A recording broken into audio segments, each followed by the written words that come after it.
பள்ளிக்கு வாரவங்க தான் பயானுக்கு வந்திருக்கிறான். குர்ஆன சுமந்த பிள்ளைகள் பயான்ல இருக்குது. இவங்களுக்கா பயான் தேவை? தொழுகை இல்லாம வெளியில சுற்றுறவனுக்கா பயான் தேவை? இவங்களெல்லாம் யாரு கொண்டாடுறீங்க? இவங்களுக்கெல்லாம் யார் இந்த மார்க்கத்தை விளங்கப்படுத்துறது?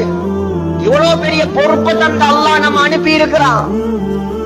யோசிச்சு பாருங்க வாலிபர்களே, நீங்க எல்லாம் பொறுப்புதாரிகள், நீங்க எல்லாம் பொறுப்புதாரிகள். உங்களோட நண்பர்களை எடுத்து பாருங்க. நீ பள்ளியில உட்கார்ந்திருக்காய் வாலிபன், மாஷா அல்லாஹ், அல்லாஹ் கபூல் செய்யட்டும். உங்களோட கிளாஸ்ல, உங்களோட ஐசிபிடில, உங்களோட கேம்பஸ்ல, கிளாஸ்ல எத்தனை பேர்? 100% படம் பார்த்துட்டு இருப்பான். 150% தொழவே மாட்டான்.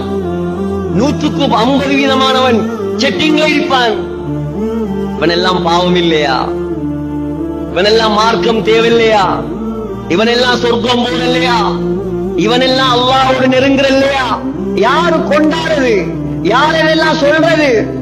அல்லாஹ் எங்களுக்கு விளங்கப்படுத்தி இருக்கிறான், பள்ளியில உட்கார வச்சிருக்கிறான்.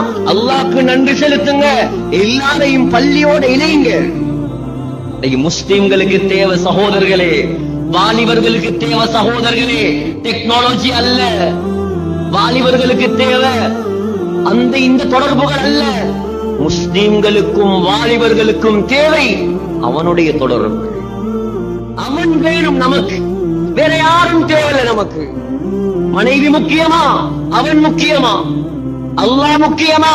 பெற்றவர் முக்கியமா? நண்பர்கள் முக்கியமா? அல்லாஹ் முக்கியமா? தெளிவா சொல்லுங்க, அல்லாஹ் தான் முக்கியம், வேற யாரும் முக்கியம் இல்ல. இப்படி வாழ்ந்து பாருங்க, அல்லாஹ் உங்களை வாழ வைப்பான். அல்லாஹ் வாழ வைப்பான்.